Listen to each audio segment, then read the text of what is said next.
Olá, bem-vindos ao nosso primeiro episódio do podcast.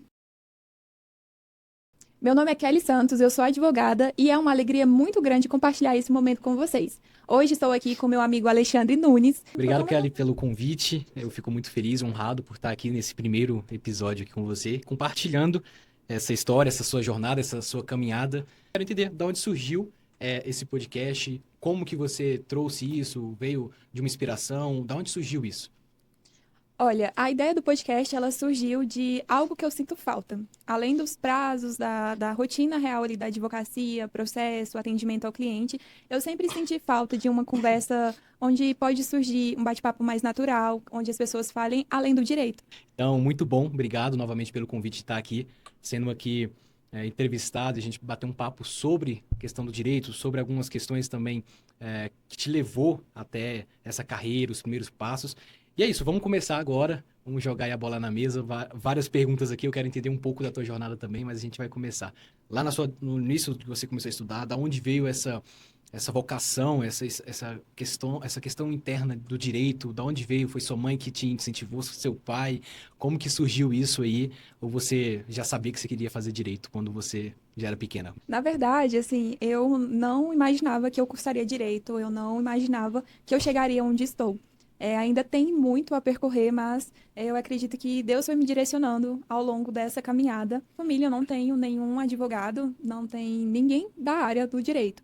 Mas um dia, quando eu estava terminando o ensino médio, eu estava muito perdida, aquele momento ali de muita pressão, qual é a área que você vai seguir, qual é a sua profissão, qual é o curso. E eu comecei a pedir direcionamento para Deus.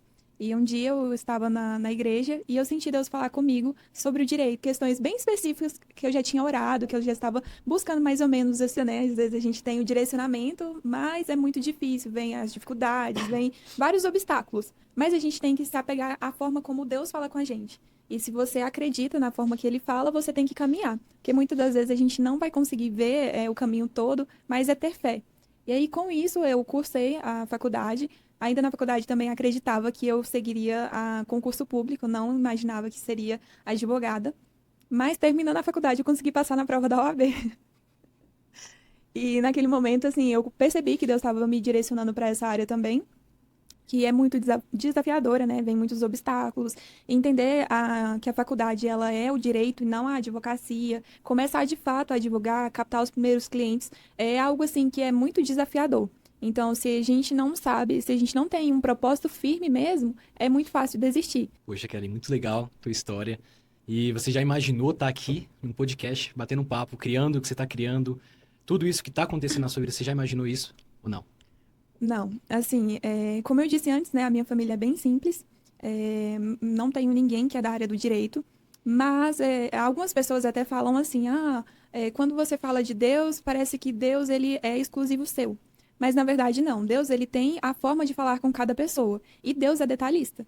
Então, se você acredita que Deus está falando com você, você tem que se mover para alcançar aquilo que você está buscando. Deus fala e você se movimenta. A fé sem obra é morta. É isso que eu tenho um verso, né, na Bíblia que fala sobre isso e é isso que faz muito sentido para mim. Deus ele sempre estava ali cuidando de cada detalhe, falando para mim me manter firme, me incentivando, me dando sinais. Só que às vezes a nossa fé vem oscilando e aí é nesse momento que a gente precisa se apegar às coisas que realmente faz sentido. Você falou a questão aí da sua família, uma família um pouco mais simples e eu passei por isso também, esse processo, vestibular e tudo mais, só que já fui para outro caminho, fui para a área de vendas e tudo mais. E, assim, eu vi que realmente, quando você fala do direito, seus olhos chegam a brilhar, você realmente foi uma vocação, você foi em algo que realmente você gosta e isso brilha em você. Isso a gente consegue ver claramente que é o que você gosta de fazer. É melhor fazer o que você gosta de fazer do que você trabalhar em algo que você não gosta e acaba fazendo de qualquer forma, de qualquer maneira. E lá no direito, você falou que você foi a primeira, se não a primeira advogada aí da família. Como que você lidou com isso em questão dos parentes, da família? O pessoal falou, poxa, lá, agora tem uma advogada. Porque sempre tem aquelas piadinhas, né? Poxa, tem uma advogada agora pode se mexer comigo, minha filha é advogada, minha sobrinha é advogada, minha neta é advogada. Então, assim, esse processo, você falou que teve o apoio ali dos seus pais, teve o apoio, mas chegou algum momento em que você realmente se sentiu ali um pouco sufocado, um pouco pressionada com a questão da família? A família, ela te deu uma pressão em algum momento da tua vida nessa jornada? Na verdade, assim, não só a família, né? Essa cobrança social, digamos assim, ela existe em todo o nosso ciclo. Então, é amizade, é família, num contexto religioso, sempre tem pessoas te cobrando. Mas, e por algum tempo eu me senti muito sufocada, realmente pelas coisas que eu não tinha, pelas coisas que eu sabia que me faltava. Então, às vezes, uma pessoa chega em você depositando muita expectativa, muita confiança, e você sabe que você não tem tudo aquilo para proporcionar, né? Mas é muito importante você reconhecer o processo que você está vivendo. A gente for por esse contexto da autocobrança, sempre vai faltar algo. Sempre você pode aprender mais, sempre falta algo para você proporcionar e vem aquela insatisfação. Mas se você parar para analisar e entender num contexto de que, apesar da cobrança, também existem pessoas que vão estar te incentivando, não importa se você está lá em cima ou se você está lá embaixo, sempre vão existir pessoas que vão estar te incentivando. É muito importante você escolher as pessoas que você quer que caminhem com você. E assim, você falou que já saiu do ensino médio, praticamente ali fez o vestibular e já passou ali no direito. E pelo que eu entendi, você é bem mais nova do que a maioria dos advogados. Você se formou com quantos anos? Que 16, 17? No ensino médio, É, 18? com 15. 15 anos. Aí, pessoal, 15 anos. A doutora se formou com 15 anos e já fez advocacia com... Começou com 17 ou 16? Não, eu comecei com 16. Você foi emancipada? Ou não? Teoricamente, né? Teoricamente, sim. Poxa, que legal. Então, assim, já começou a área bem nova do ensino médio. Você sai do ensino médio, onde está ali a turminha ali da mesma idade, a faixa etária que você está, e você passa para uma faixa etária onde que não tem as pessoas que você tinha no ensino médio. Como que você lidou com isso? Porque as pessoas, elas com certeza não te olharam assim, poxa, o que que essa menina, essa guria tá fazendo aqui? Eu sempre fui a mais nova da turma, quando eu estava na escola. Então, eu já comecei direto na primeira série, né? Não cursei o jardim, não cursei o pré, comecei direto na primeira série. Então, assim, na sala onde eu estudava, eu tinha 6 anos e os outros alunos, eles tinham média de 7, 8, então eu já era mais nova. Da terceira série, eu tive uma mudança e eles me colocaram na quinta, então não cursei a quarta série. Daí veio a questão da idade, se eu era já um ano mais nova de todos da turma, eu me tornei 2 anos mais nova. Então eu sempre tive essa questão assim das pessoas falarem, ah, essa menina, às vezes me excluí de algumas brincadeiras. Ah, sabe aquela criança que ninguém queria que ficasse no time, porque aquela menina, aquela criança, era eu. Mas, assim, eu já estava acostumada com algumas questões assim, mas não me abalava, porque nesse sentido eu era vista como a inteligente, não num sentido de exclusão, assim, nossa, não quero ela realmente. Só que quando a gente passa para um contexto de faculdade, aí vem outras questões, não só na questão da idade, mas às vezes vem uma classe financeira diferente, vem algumas questões de cobrança mesmo, para você acompanhar um padrão. E aí é o que eu disse anteriormente. Ninguém quer saber se você veio de uma história triste, se você veio de uma família com uma condição social talvez menor. As pessoas só querem que você acompanhe aquele padrão. Então, acredito que é aí que a gente precisa se apegar àquilo que faz sentido. Porque se você está, ainda que por um determinado período, em um momento ou em um local que você não se aloca bem àquela comunidade, digamos assim, é muito mais fácil que você desista do que você persista. Só que eu cresci com uma família, assim, não me faltou amor, graças a Deus, não me faltou incentivo, mas eu sabia que as condições financeiras da minha família naquele momento não era tão favorável. Então, existe algo dentro de mim que eu disse, muitas coisas eu não tive, mas através de mim a minha família terá. Entendeu? Então, quando vem uma dificuldade, existe na sua mão uma oportunidade. Você escolhe desistir ou você escolhe persistir. Se você escolher desistir, a história ela repete. O ciclo ele é como se fosse um ciclo vicioso em que você reclama, amanhã você reclama de novo e depois você reclama e você se habitua em reclamar. Então, eu acho que sempre diante de uma situação, você sempre tem duas opções. Você chora e ninguém vai se importar com isso, ou você muda a sua história, muda a sua realidade com o que você resolve fazer a partir daquela dificuldade. Então, assim, eu sempre mentalizei que existe em mim a oportunidade de mudar a história da minha família, a oportunidade de ajudar os meus pais, de retribuir o que eles, um dia que ainda com muita dificuldade, né, me proporcionaram. E é sobre essas coisas que eu tenho me apegado e é o que me faz não desistir em dias difíceis. Poxa, legal, hein, Kelly? Você, então, iniciou em escola pública, certo? Escola Sim. pública, passou ali em todo o vestibular, vindo aí de uma família humilde, uma família simples, e hoje está podendo proporcionar, começar a proporcionar aí uma condição melhor para você e para sua família. Isso é muito honroso. Isso é bíblico, como você fala muito sobre fé, sobre Deus, e eu vejo isso como que Deus ele tem abençoado. E assim, Você fez ali todo o projeto, passou ali, e você vai para... Como que foi para você, depois do vestibular, depois da faculdade, fazer uma nova prova, só que agora é essa OAB? O que que você sentiu ali para fazer primeiro a OAB? Você sentiu capaz, incapaz? Como que foi esse sentimento? Porque, assim, muitas pessoas, muitos advogados, muitos que estão começando agora, eles finalizam a faculdade e às vezes nem faz o OAB. Ah, eu tenho medo, eu tenho meu receio. Como foi para você? Foi tranquilo ou foi tenso? Como que foi esse eu não sei se eu posso falar vestibular, mas como que foi essa prova da OAB que você fez na época para poder passar? A prova da OAB, ela é uma prova muito complexa, porque elas são, assim, na época que eu fiz era 80 questões, eu não sei se Caramba. hoje ainda está dessa forma, e ela é dividida em duas fases. Então, primeira fase, 80 questões, você tem que acertar 40, e na segunda fase, uma prova escrita, onde você tem que acertar no mínimo 60% da prova. Então, é uma prova complexa. Só que as pessoas querem padronizar o nível de dificuldade. E eu acredito que quando você vai fazer uma prova, o que conta não é só o seu conhecimento. Com certeza o que vai levar ali em consideração também é o seu emocional. É uma série de questões, né, de circunstâncias que te leva a fazer uma boa prova. Então, a prova da OAB, ela é uma prova muito complexa, realmente, assim, muito difícil. Eu não tive a oportunidade de fazer cursinho, porque a prova financeiramente falando, era uma prova cara para você fazer, e na época eu não tinha condições de fazer. Então, a minha preparação, ela foi toda sozinha, então se torna mais difícil nesse sentido, porque o cursinho, ele te direciona para uma aprovação. E quando você não tem esse direcionamento de professores especializados, acaba que você se sente um pouco perdido, um pouco inseguro. Então, isso faz com que a sua insegurança, né, para a prova acabe aumentando um pouco mais. E eu acho que o ponto de equilíbrio é você entender, mentalizar todas essas questões, assim, de que se eu reprovasse na prova, poderia ser difícil uma nova preparação, porque uma reprovação não deixa de ser uma reprovação. Minha preparação para a prova foi muito difícil, assim como é para todo mundo, mas eu estava constantemente orando a Deus, né, pedindo para Ele me preparar para viver aquele momento também, preparar o meu psicológico. Realmente, tá com um psicológico aí inabalável. Eu sei que é difícil, mas esse momento ali, muita coisa aconteceu ao mesmo tempo.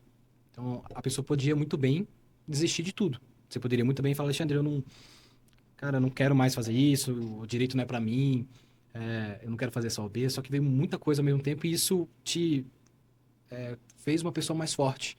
Você amadureceu mais. Então, você amadureceu muito mais rápido do que muitas pessoas que hoje estão advogando, estão na prática já, que você já amadureceu muito mais do que essas pessoas. Eu acho muito legal quando uma pessoa sai do zero ali, sai da estaca zero, escola pública, tem todas as dificuldades para poder desistir, mas desistir não é uma alternativa. A visão ela vale mais do que você ser motivado. Porque motivado, a motivação ela acaba. Hoje eu tô motivado. Amanhã, que nem você falou, poxa, era picos, era vales e picos. Então tinha dia que eu tava muito motivado, tinha dia que não tava. Então você lidar com isso, lidar com essas, às vezes, frustrações, que a vida ela não é, não é um mar de rosas, né? Então, assim, ela bate mesmo. Então, você lidar com isso te amadurece, cresce, você começa a desenvolver habilidades que você não teria se você fosse acomodada. E eu vejo muito que você faz as coisas com excelência porque é o que você gosta de fazer. Então, assim, fez a OAB, passou em tudo. E agora? Porque fica a questão, poxa, eu fiz aqui agora a faculdade, fiz a OAB, e agora, meu início da carreira? Como é que eu vou ganhar dinheiro? Como é que eu vou fazer dinheiro? Eu vou para uma advocacia, eu vou trabalhar em um outro lugar? Como que foi esse início agora? A gente passou ali do estudo, agora o início profissional, o início do trabalho. Como é que foi esse início para você? Na prática, a advocacia é uma profissão que já tem um status social elevado. Então, lidar com a advocacia em início de carreira é algo que traz um extremo desafio, porque as pessoas já querem cobrar que você acompanhe o padrão social da profissão. Então, você já tem que ter um celular de uma marca boa, você já tem que fazer o seu atendimento de carro. Se você chegar de ônibus, você não é um bom advogado, você tem que estar bem arrumado. E fora essas questões sociais, ainda também tem a dificuldade do atendimento mesmo. Como que eu vou atender um cliente? Como eu vou conseguir fazer um bom atendimento? Como eu vou me comportar em audiência? Então, a advocacia, assim, eu costumo falar que a advocacia, quando você passa na UAB, você tem um número de inscrição e aí você pensa, sou advogado. Só que aí tem um caminhão andando a 120 por hora e você tem que pular nele em movimento e andar assim, sem desequilibrar. Assim é a prática da advocacia. Então, lidar com tudo isso, lidar assim com uma profissão onde as coisas são muito rápidas, tá tudo atualizando o tempo inteiro, é algo realmente muito desafiador. Chegar assim, no começo você não tem tantos clientes, você não sabe onde procurar esses clientes. Às vezes chega uma pessoa e pergunta: Você é advogada? E você fala: Sim. Qual sua área de atuação? Aí passa tipo, sabe aquele meme da Nazaré? É desse jeito. Qual é a minha área de atuação? Então, são questões que, quando você passa na UAB, você realmente percebe que a prova foi só a ponta do iceberg. E aí, como eu vou lidar com tudo isso? Eu demorei um tempo para entender como funcionava a prática da advocacia, que é a base da faculdade, do direito. É só letra de lei, que muitas coisas que estão lá no código vai ficar ali, e não vai ser aplicado na prática. E mesmo que você já vem de um estágio, quando você se torna advogado, a história muda, porque quando você é estagiário, você está no escritório e existe um advogado que responde pelo que você faz. Então, por exemplo, eu posso ser um estagiário de audiência. Então, eu só vou fazer a audiência e eu só vou ter o contato com a parte de audiência do processo. Mas quando você se torna advogado, você tem o contato com o cliente desde o atendimento até o resultado do processo. Então, todo esse curso processual, ele traz diversos desafios e entender tudo isso na prática, onde as coisas já estão acontecendo, é algo que é muito difícil. Isso porque, quando você passa a vivenciar com o processo mesmo, você percebe que tem situações que você nunca ouviu dizer na faculdade. E aí, como lidar com tudo isso?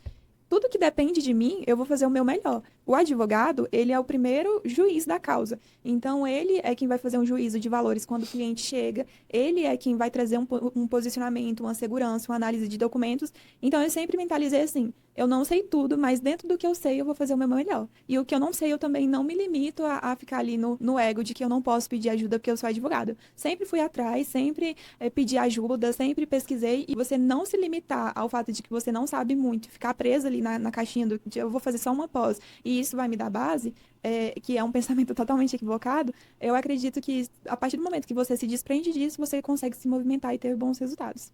Poxa, bacana. Então a gente trouxe aqui dois cenários, que é a prática e o conhecimento. E eu tenho uma tese que é o seguinte: tudo é venda. Eu tenho isso para mim, que tudo é venda. Hoje eu trabalho com isso, hoje eu trabalho na área comercial. E você vende a sua forma de falar, sua forma de se vestir. E o advogado, ele tem isso, ele passa uma autoridade. Quando alguém traz uma carteirinha, automaticamente essa pessoa já é uma autoridade. Então, assim, além disso, beleza, uma autoridade para quem não é advogado, mas quando você está cercado de pessoas advogadas, aquilo para eles não é nada. Ah, minha carteirinha aqui. Não, não é nada para eles. Porque está num círculo ali de pessoas que já tem essa carteirinha, já passou por isso. Então, assim, a prática realmente vai definir para onde você vai. O conhecimento, ele, nesse momento ali, a teoria, ela pode ser um pouco limitada para algumas pessoas, mas a prática ela pode vir e sobressair o conhecimento. Então, isso que você falou é bem interessante para as pessoas que estão começando agora, os estudantes que ainda vão fazer, ou que já estão fazendo, ou que até já passou na OAB. Essa dica que você está dando agora dessas pessoas não fazerem a pós-graduação e pensarem um pouco ali, refletirem um pouco: será que eu preciso me entupir mais de conhecimento? Entupir mais de conhecimento, ou eu preciso já ir para a prática? Então, arriscar, começar a realmente ir para frente e fazer as coisas acontecerem.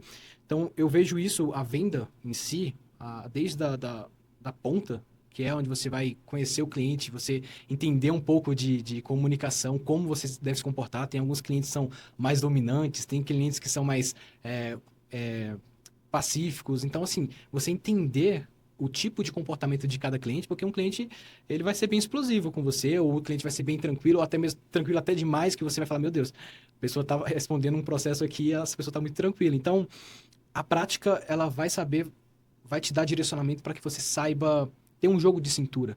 Então, o que eu vejo hoje de alguns advogados é que eles ficam tão presos ao conhecimento e isso acaba tendo uma arrogância, uma prepotência.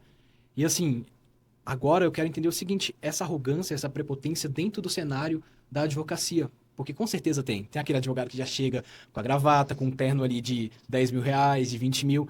E assim, às vezes eles esquecem que ele está tratando com pessoas. Às vezes esquece que o colega advogado está começando agora. Como que você lidou com esse tipo de pessoas? Porque com certeza deve existir dentro da advocacia pessoas arrogantes, prepotentes, e olha para você diferente. Olha: poxa, essa menina é muito nova para estar aqui e não dou nada para ela. Então, assim, como que você lidou com essas pessoas, com esse perfil, com esse temperamento? Eu fui criada, né, para tratar as pessoas de igual para igual sem trazer essa diferença, né, de hierarquia. Obviamente que a gente tem que ter o respeito, tem que saber o seu momento de fala e tem que entender também o momento profissional que você está vivendo. Só que todas essas questões, demonstrar respeito, demonstrar empatia, não faz de você menos ou mais profissional que alguém que está na profissão há mais tempo que você. Então, assim, na advocacia, realmente, na prática, nós temos muita vivência, né, com pessoas que, infelizmente, são extremamente arrogantes. Mas sobre isso eu não tenho controle, eu posso controlar quem eu sou. Então, independente da posição da pessoa, se é um advogado, às vezes se é um juiz, se é um promotor, um delegado, que às vezes eles querem que a gente tenha essa hierarquia, né, como se nós fôssemos inferior a eles. Então, o que eu posso fazer é o quê? Bom dia, tudo bem? Meu nome é Kelly, estou aqui para fazer. E, enfim, tratar todos igualmente. Você não ensina um profissional a ser profissional. Ele, se está nessa altura do campeonato, digamos assim, ele sabe o que é certo, o que ele acha o que é errado, e não sou eu que vou dizer como ele deve se comportar enquanto profissional. Mas o que eu digo é, você tem que ter segurança de que você é um bom advogado, de que você faz um bom trabalho, e independente de qual é a posição social que a pessoa está, você sabe que você está fazendo o seu melhor. Então, se preparar para estar naquele momento, se preparar para falar com essas pessoas, assim, sem demonstrar insegurança. Uma pessoa arrogante, eu trato ela com educação e é isso, entendeu? Porque se você for entrar nesse ponto de que a pessoa é ignorante, eu tenho que ser ignorante com ela, eu estou me igualando ao nível. Infelizmente, a gente tem pessoas ignorantes não só no direito, mas em todas as áreas. Poxa, essencial, hein? Manter o equilíbrio, manter aí, como você já mencionou algumas vezes, a fé em Deus ali, se posicionar, mas de uma forma que não venha a desrespeitar o colega de trabalho, ou desrespeitar ali as pessoas também. E assim, indo para o ponto de clientes, você falou, saiu da OAB, começou aí a nova jornada. Você lembra hoje o seu primeiro cliente ou você já esqueceu o primeiro cliente? Como é que foi? Tremeu, ficou com medo de precificar ali o seu trabalho? Porque realmente tem esse desafio, né? Primeiro cliente fica com medo, não vou, às vezes eu vou até fazer de graça para poder ajudar essa pessoa, mas como é que foi esse primeiro cliente? Lembro porque o meu primeiro atendimento foi horrível. Horrível porque o que acontece? Quando você sai da faculdade, ninguém, por mais que talvez você tenha tido uma vivência na prática ali, talvez uma audiência simulada, alguma questão, mas ninguém te ensinou a atender um cliente. Então, o seu primeiro cliente, ele provavelmente vai vir ou através de pessoas conhecidas, ou já é uma pessoa do seu ciclo ali de amizade, familiar, enfim. Muito provavelmente ele vai vir desse meio. E o meu primeiro cliente, ele veio por indicação de uma colega, que na época não tinha passado na UAB ainda, e me chamou para fazer uma parceria. Olha, eu tenho uma pessoa, ela tem interesse em ingressar com o processo, e eu quero muito que você trabalhe comigo nesse processo. Então, ela era bacharel em Direito e eu advogada. O momento também trazia muita insegurança, porque eu tinha acabado de me tornar advogada. Então, assim, eu não sabia muito como lidar com esse momento. Quando eu cheguei lá, eu tava com tanto medo de falar errado que eu não falei tanto. E ela já era mais, assim, comunicativa, mais expressiva. E isso levou o cliente a achar que ela era advogada e eu era estagiária. Então, é daí que surge a questão do posicionamento. Para falar, você precisa falar com segurança. Você precisa entender que talvez você vai errar uma palavra, talvez você vai errar o seu jeito de fala ali, mas não é porque você não sabe, é só o momento e você tem que ter paciência com isso, porque você vai se preparar com o tempo, você vai ficando melhor e você vai pegando segurança com isso. Então, assim, teve um dado momento que eu tive que interromper e falar que eu era advogada, porque do jeito que estava ficando a conversa, ele só se referia a ela como advogada e falava o tempo inteiro com ela e ele me ignorava. Então, assim, é um momento muito ruim, enquanto profissional, lidar com essa situação, porque, por exemplo, se chega alguém que sabe que aquela pessoa não é advogada e faz, se alguém da OAB, por exemplo, ou alguma pessoa que entende que aquela pessoa não é advogada, ela pode até responder um processo por estar passando por um profissional que ela não é, como se ela tivesse uma licença para exercer uma profissão que ela não tem. Então, eu realmente precisava intervir naquele momento, assim, foi uma situação chata, eu não sabia bem como fazer o atendimento. Então, hoje, se tem uma dica que eu dou, né, a pessoa vai fazer o primeiro atendimento, não tem como você prever o que vai acontecer. Mas você pode, por exemplo, levar o seu notebook e ir digitando ali as coisas que a pessoa está falando, porque isso evita que você fique naquela questão de perguntar a mesma coisa várias vezes. Às vezes a pessoa já falou, aí passa um minutinho você perguntar a mesma coisa. Se você eventualmente consegue fechar aquele contrato, quando você vai fazer a sua petição inicial, você já tem toda a história relatada, não precisa você ficar toda hora mandando mensagem para o cliente e tirando uma nova dúvida. Às vezes ele já falou isso no atendimento. Então, isso também traz uma insegurança para o cliente, né? Então, o meu primeiro atendimento ele foi ruim por conta dessa situação. Eu contornei, por fim, eu consegui fechar o contrato, consegui improvisar ali, né, aquele atendimento, mas depois, infelizmente, eu tive que ficar perguntando situações assim para me auxiliar, de fato, elaborar a petição. Mas é isso, assim, para ter um bom atendimento, para conduzir um bom atendimento, você precisa se preparar. Então, não dá para levar o notebook, leva um papel e uma caneta e vai escrevendo. Vamos supor, o tempo é curto, não dá para ficar escrevendo. Leva um gravador, ou grava no celular e fala, licença, eu vou gravar aqui, porque quando eu for elaborar a petição, vai ficar mais fácil para mim pegar os detalhes do áudio, tudo bem? Então, assim, existem diversas formas de lidar com esse primeiro momento, tendo um atendimento humanizado, né, com a atenção que ele merece e sem demonstrar insegurança. O que não foi para mim, né? Mas eu acredito que para todos, né? Geralmente, o primeiro cliente, ele fica muito marcado, a gente realmente não vai esquecer porque foi um aprendizado. E eu falo isso também na minha vida. O meu primeiro cliente também foi um desastre, mas eu aprendi com aquilo. E é exatamente o que você fez. Você aprendeu com os seus erros. E é muito mais fácil porque você vai para a prática. Você não fica ali preso ao conhecimento que você, eu sou advogada e eu tenho um entendimento e ele não tem. Não, você realmente foi humilde de aprender. Falar, olha, eu preciso melhorar nisso, nisso, nisso. E algo que a doutora falou aqui muito importante é a escutativa.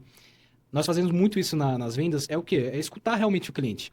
É realmente entender todo o cenário e não ficar fazendo a mesma pergunta.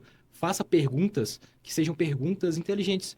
Perguntas que façam com que o cliente ele fale o que realmente ele precisa e como que você vai conseguir ajudar essas pessoas. Às vezes o cliente traz uma objeção e você contorna falando a mesma questão, a mesma pergunta, a mesma...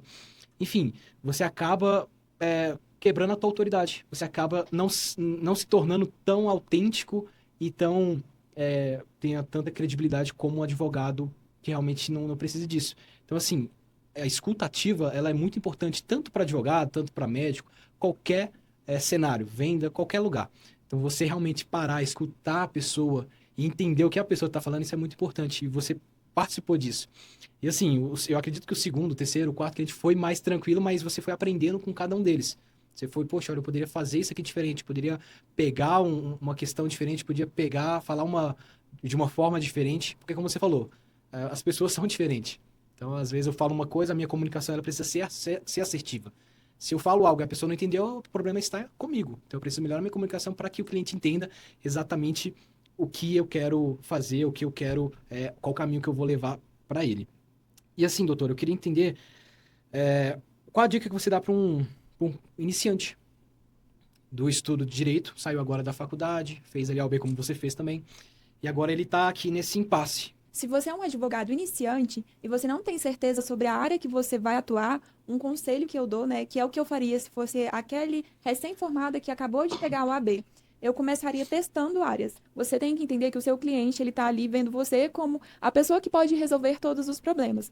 Então, chegar demonstrando insegurança, chegar gaguejando, chegar assim atrasado, são pontos que fazem toda a diferença para um cliente. Então, se você quer demonstrar segurança, chegue antecipadamente, tente trazer um atendimento mais humanizado possível, não como uma entrevista.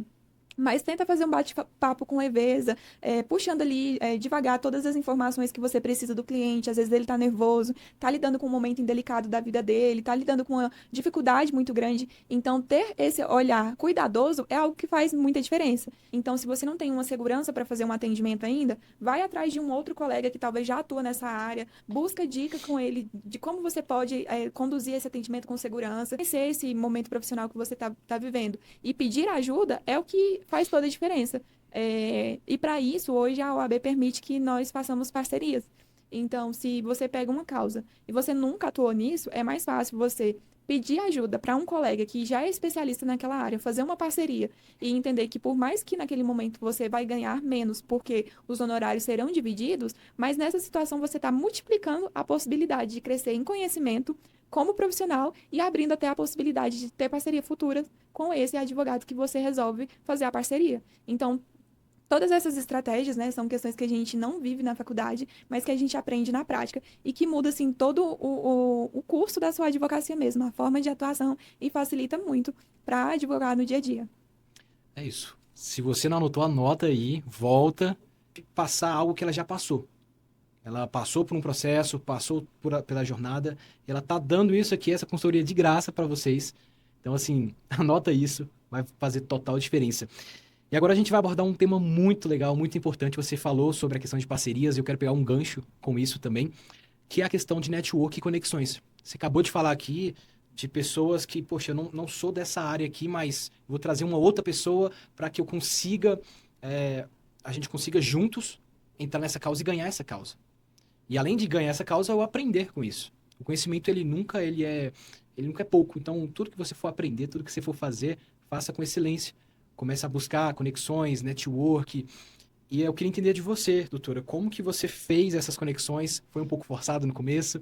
Porque geralmente, no meu caso, eu tive que forçar um pouco. Tive que chegar ali em pessoas que forçar um pouco a barra para me conectar com essas pessoas para que eu conseguisse uma indicação, que eu conseguisse ali um contrato. Então, assim, no meu caso, eu precisei realmente forçar um pouco.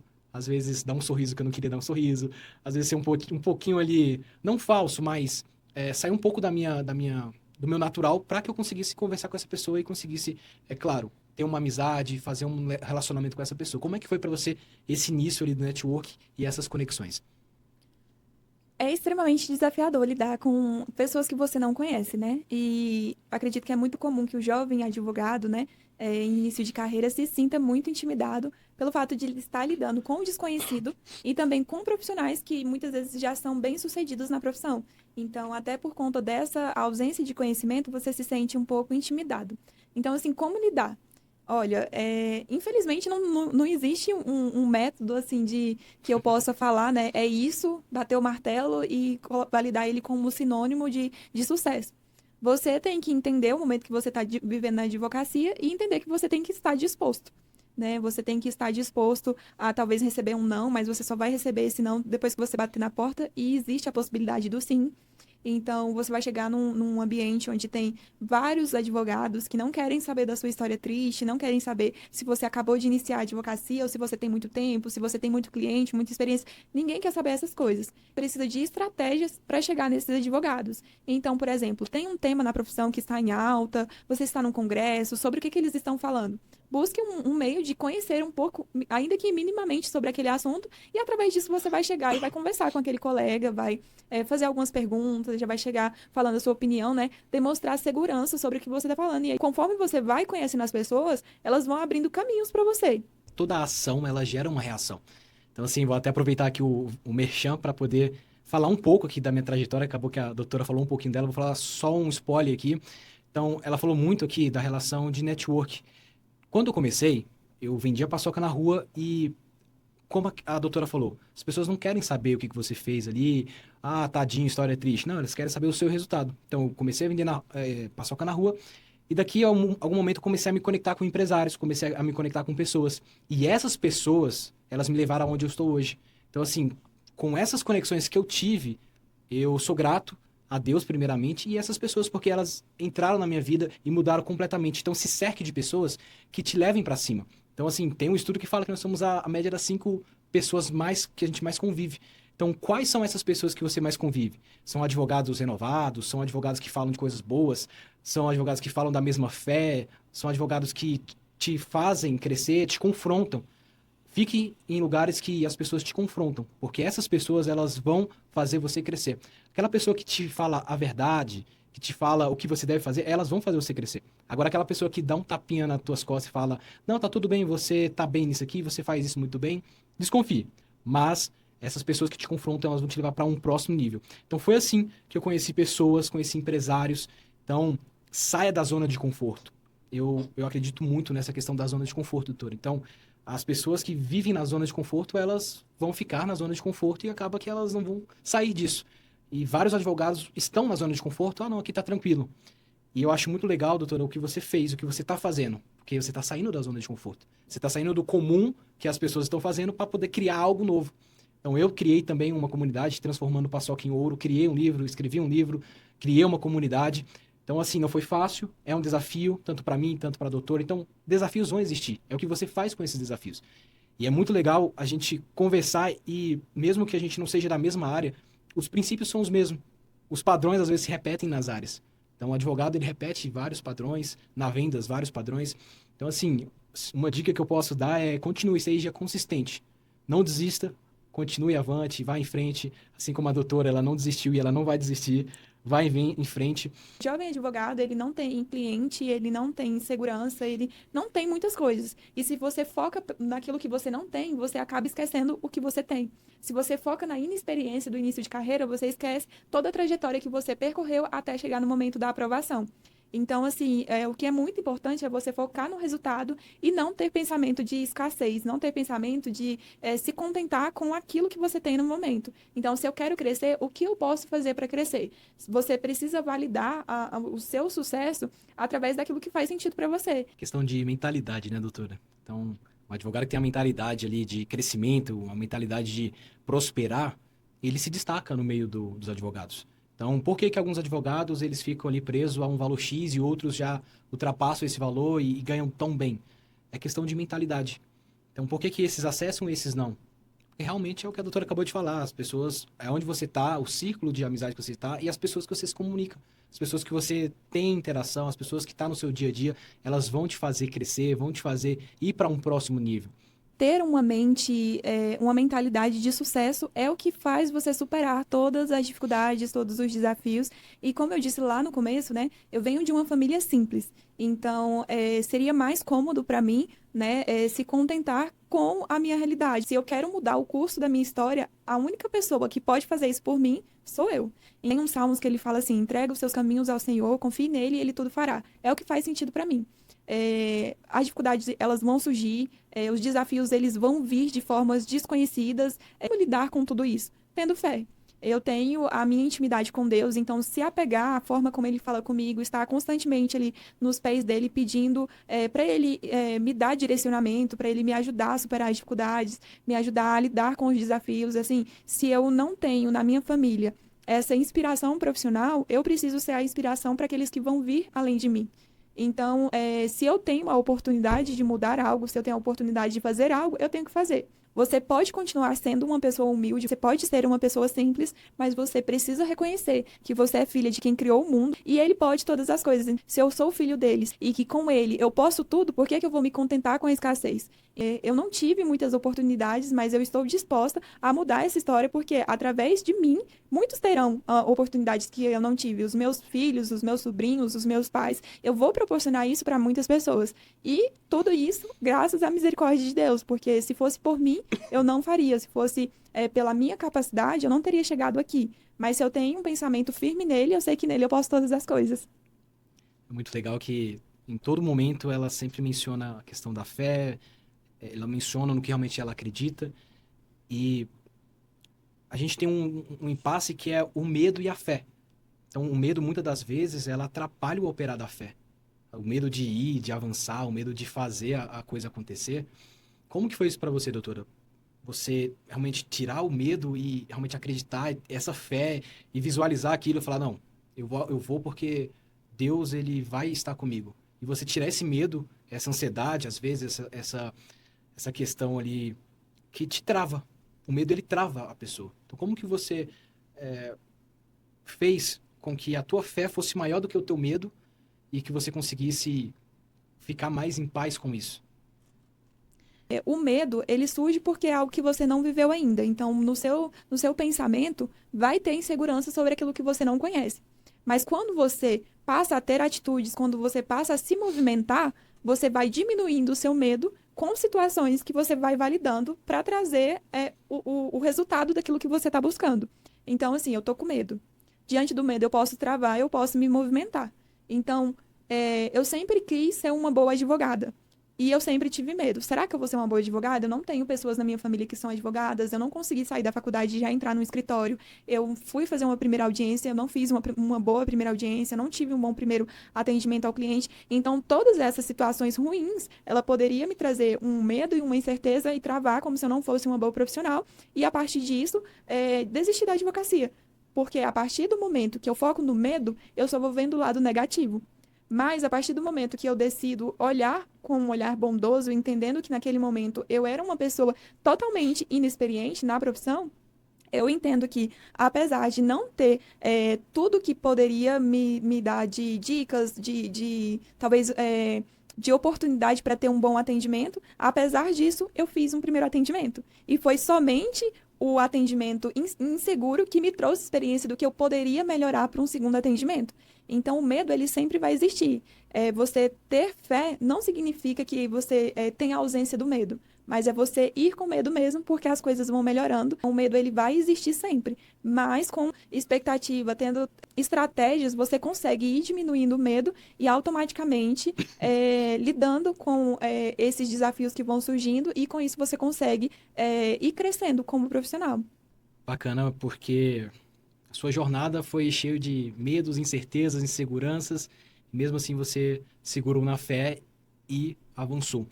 A gente está quase encerrando aqui e eu queria finalizar com um outro tema muito importante, que é propósito. E a gente finaliza com essa pergunta: por que que você faz o que você faz? Você pode compartilhar um pouco para a gente? Essa pergunta, ela foi feita para mim e no momento eu tinha travado. Então, assim, é uma pergunta profunda sobre propósito e por que que você faz o que você faz, doutora? É uma pergunta que realmente traz uma reflexão muito grande, né? E por que eu faço o que eu faço? Eu diria que, assim, é, eu sempre acreditei, desde pequena, que eu poderia ajudar as pessoas. Mas na época eu não fazia ideia que eu cursaria direito, eu não tinha esse objetivo. Quando eu estava terminando o ensino médio, a minha primeira opção era ciências contábeis e a segunda opção era música. Inclusive, no meu uniforme do ensino médio estava escrito ciências contábeis. Mas um dia eu estava num trabalho da escola em grupo e nós fomos a um fórum e lá eu tive um contato com uma juíza. E eu fiquei encantada com a forma humanizada que ela nos tratou, como ela conduziu aquele momento, assim. E ele teve um grande marco na minha vida. E eu fiquei pensando, é nessa área que eu quero trabalhar, é isso que eu quero fazer. Então, eu sempre vi a oportunidade de ajudar pessoas, e dentro do direito, nós temos essa oportunidade. Então, assim, eu acredito que nós vamos muito além do direito. Nós vamos muito além da letra de lei. Chega pessoas assim pra gente vivendo um momento social extremamente vulnerável, chega pessoas extremamente abaladas, às vezes perdeu um ente querido, às vezes mesmo tem um ente querido preso. Então, assim, são momentos que traz uma dor muito grande para as pessoas. E eu vejo na profissão uma oportunidade de ajudar as pessoas, de estar com elas em momentos tão decisivos da vida delas, né? Então, por que eu faço o que eu faço? Porque eu acredito que o meu chamado é para servir pessoas e, através da minha profissão, eu acredito que eu exerço isso com excelência. Muito bom. Pessoal, foi muito bom o papo aqui com a doutora. Doutora, obrigado novamente pelo convite. Que Deus abençoe seu projeto, que Deus abençoe tudo que você vem plantando. E a lei da semeadura, ela nunca falha. Então, você está plantando hoje, doutora, amanhã você vai colher e vai colher bons frutos. Então, que Deus abençoe seu projeto, que Deus abençoe todos os seus clientes aí, todas as pessoas que vão se conectar com esse podcast, com o seu Instagram. Inclusive, quero que você fale seu Instagram aqui, deixe seu Instagram para as pessoas se conectar com você, conversar com você. Pode deixar, acho que vai aparecer aqui embaixo, em algum momento aqui na tela. Quero que você deixe aí também para a gente poder finalizar aqui o nosso podcast. Quero agradecer a sua participação aqui. Quero agradecer também, né, por me apoiar nesse momento que ele vem como um divisor de águas para mim. Eu quero que você deixe aqui as suas redes sociais também. Seguir o Alexandre Nunes, aqui embaixo, em algum momento aqui na tela. Meu Instagram, o Alexandre Nunes. Lá vai ter também o link para o meu livro, Transformando Paçoca em Ouro. Se você não conhece, clica lá, você vai conhecer um pouco da minha história. Lá são 7 capítulos que eu falo sobre a transformação. Então, transformando paçoca em network, que nós falamos aqui, transformando paçoca em mentalidade, transformando paçoca em gratidão, que é um dos capítulos que eu mais gosto. Então, assim, tá lá, link na descrição lá do meu Instagram, o Alexandre Nunes. Temos também a comunidade TPO, Transformando Paçoca em Ouro. Então, se você quer conhecer um pouco mais também sobre o meu trabalho, sobre o que eu faço hoje, que eu ajudo improváveis a empreender através da fé. Então, se você quer entender um pouco sobre isso, clique lá no link, converse comigo. E é isso. Obrigado pela participação, doutora. Obrigado novamente pelo convite. E vamos junto nessa jornada. Quero ver o seu crescimento, assim como o meu também. A gente vai crescer muito. Amém. Eu acredito muito nisso. Deus, ele nos chama a viver o extraordinário, né? Mas nós temos que nos movimentar, porque sem fé é impossível você agradar a Deus e sem fé é impossível você alcançar um milagre. Então, eu convido vocês a me seguir também nas redes sociais. Lá eu mostro um pouco da minha jornada e falo também sobre o direito de forma muito descontraída. Meu arroba é Kelly Cristina com 2T B. É isso, agradeço a participação de vocês e até breve.